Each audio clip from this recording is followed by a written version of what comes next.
که با زبان ایشان بحث پیدا کرده است. دروغ نه هست. فقه حضرت جعفر صادق و مدعیان جعفریت بلعیده اند، همچنان که امام زمانشون به قول خودتون دوستان قرآن بلعیده.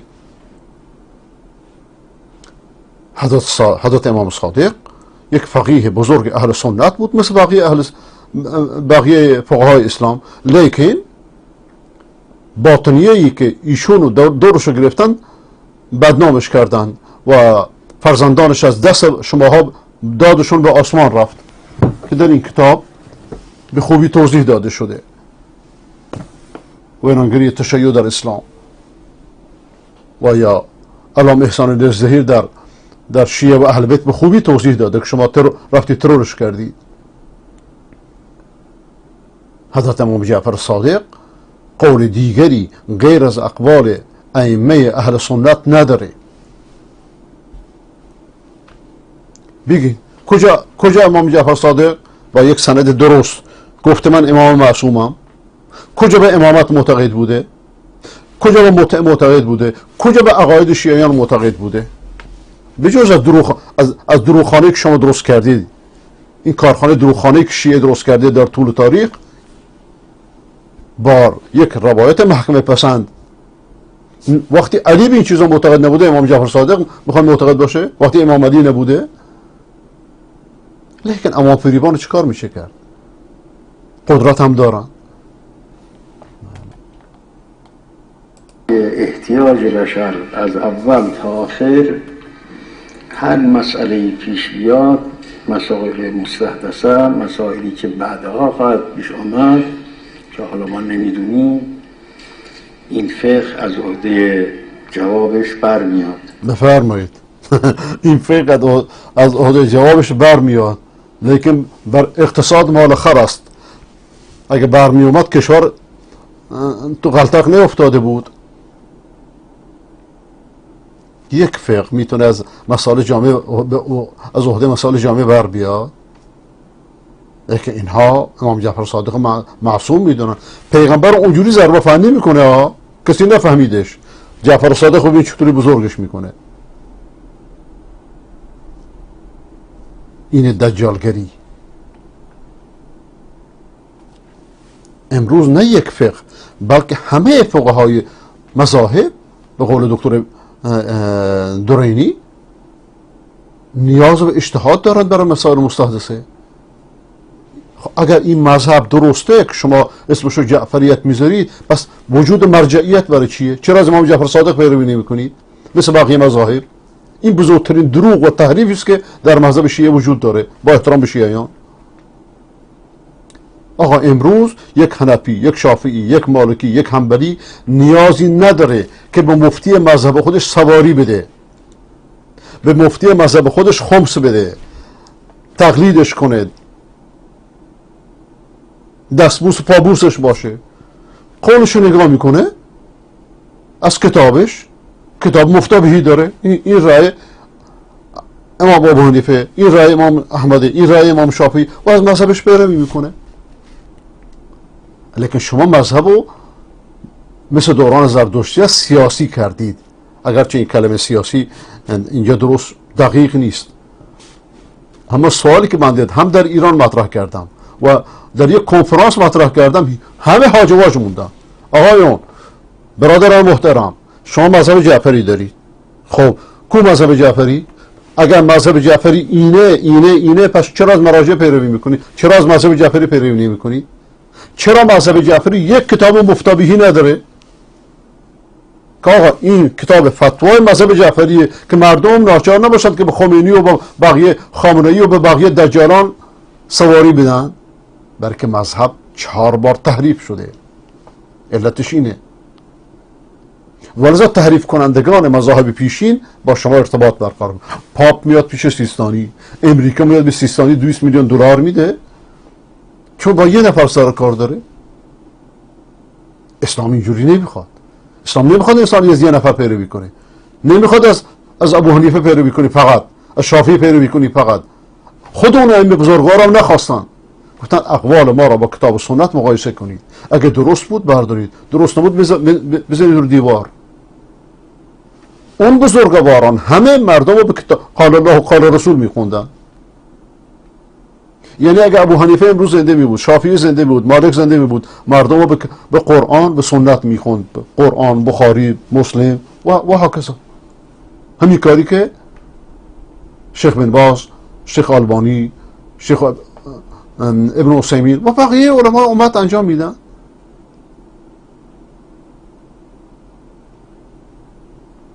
پس همه که شما مذهب کتاب مفتا بهی ندارید، این دلیل بر نقص مذهبه. الان همه مذاهب اسلامی کتاب مفتا بهی دارن. مفتا بهی یعنی چی؟ یعنی که فتوا بر این مسائل مقرر شده، تمام شده. اینم رأی مذهبه. مثلا در مذهب حنفی چند کتاب داریم راجع حاشیه ابن ابن عابدین کتاب مفتا بهیه، فتح القدیر کمال همچنین تقریبا کتاب مفتا بهیه، در مذهب مالکی، در مذهب شافعی، در مذهب حنبلی. اما شما ها ندارید. اون موقع مذهبی که کتاب مفتا بهی نداره هنوز، خود مذهب اصلا نمیدونه، میگه اقوال ما در تغییر گم شده. اون موقع این مذهب میاد از پیغمبر بالاتر میشه و مسائل مستحدثه رو تا قیامت میدانیم نمیدانیم حل میکنه. این حجی مجیل و کرجیه چیه؟ مشکلات ایران نتونست حل بکنه، مشکلات آینده رو که ما نمیدانیم حل میکنه. دجالگری اینه. هیچ احتیاج ندارد به اینکه تمام شد. از زحماتاتون خیلی متشکرم. آقای هدایت شده هیئتی.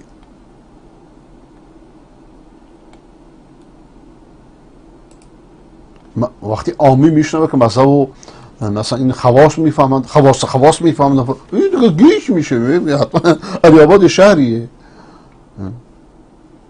هیچ کس پیغمبر رو نمیتونه بشناسه. چرا؟ معرف ایشون کتاب خودشونه و معرف حضرت صادق. کجا قرآن حضرت صادق معرفی کرده؟ چرا دروغ میگی؟ کجا قرآن امامت معرفی کرده؟ کجا علی رو معرفی کرده؟ با این دروغ هایی که داری درست میکنی مردم رو گمراه کردی.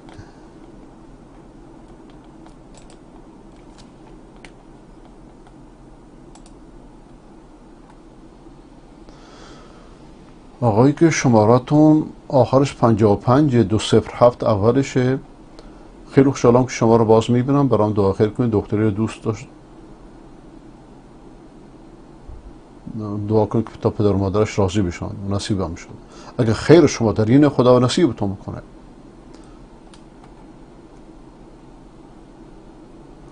شیخ متوکل رحمه الله، حال ملاهای سود. یه دقیقه.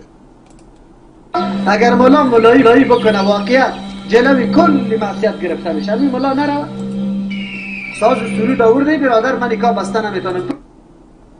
این چیکار کنم؟ سفر اگر مولا مولایی بکنه واقعا جلوی کل معصیت گرفته میشه. این مولا اگر مولا مولایی بکنه متاسفانه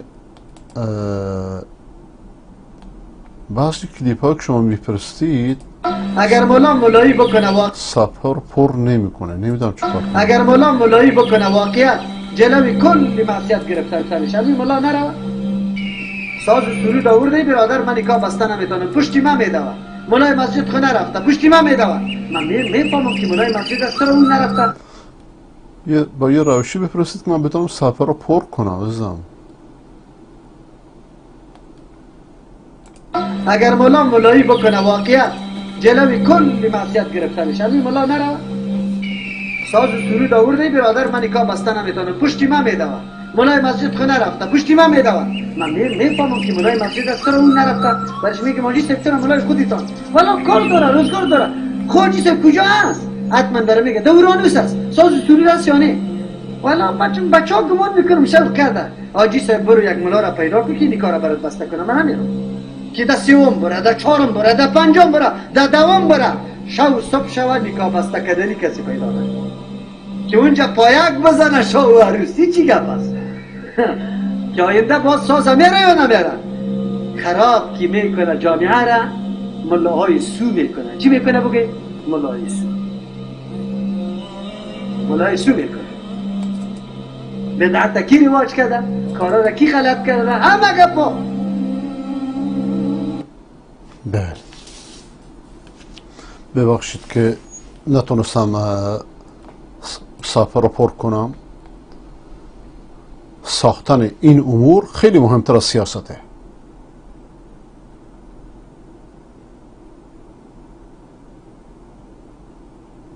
این ویدیو برای موبایل است. از این به بعد برای تلویزیون آماده میکنم. خیلی متشکرم. اگر لطف کنید خودتون رو معرفی کنید، یعنی یه اسم مستعار بدید و بگید از کجا هستید تا شما رو سیو کنم.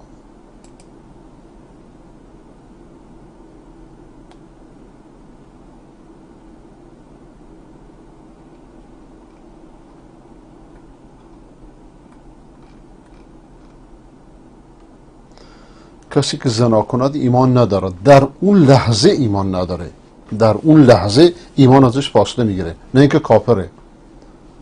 زنا گناه کبیره، خداوند ما شما رو محفوظ کنه، لیکن کفر نیست. شراب گناه کبیره لیکن کفر نیست. غیبت گناه کبیره لیکن کفر نیست. جز خوارج، اونم خوارج قدیم که با گناه مردم رو تکفیر میکردن و اما در اون لحظه سایه ایمان ازش دور میشه، یعنی باعث نمیشه که اون جلوشو بگیره.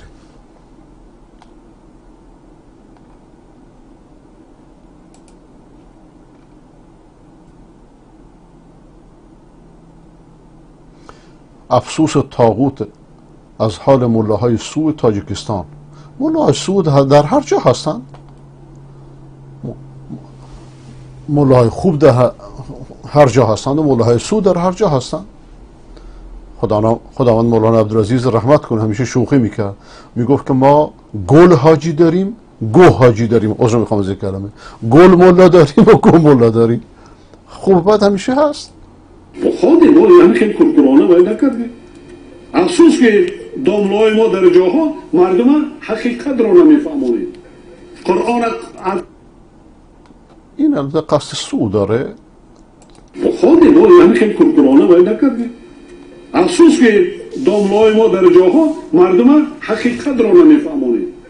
قرآن از یاد بداند تحصیل کرده معنیش نمیفهمونید. آقا حقیقت رو بگن شما سرشون میبرید. حقیقت شما وقتی که حجاب رو منع میکنید، دین رو منع میکنید، تا مسئول شما هستید، مسئول رهبران جامعه هستند که نمیذارن مولای خوب حرف بزنن. آیت میخواند خاری از جاد کردگی معنیش صرفا نمیرود. چه گفته است؟ چه معنی دارد؟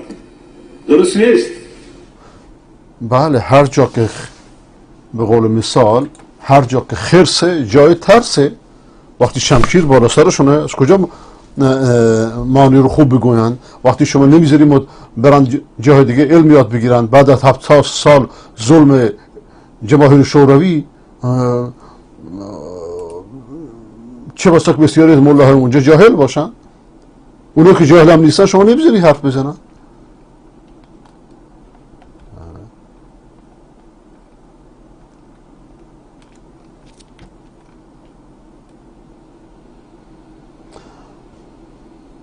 خب دوستان، همه شما رو به خدا میسپارم، دیر شد و بگوید رفته همراه حرام، گوش گوید چی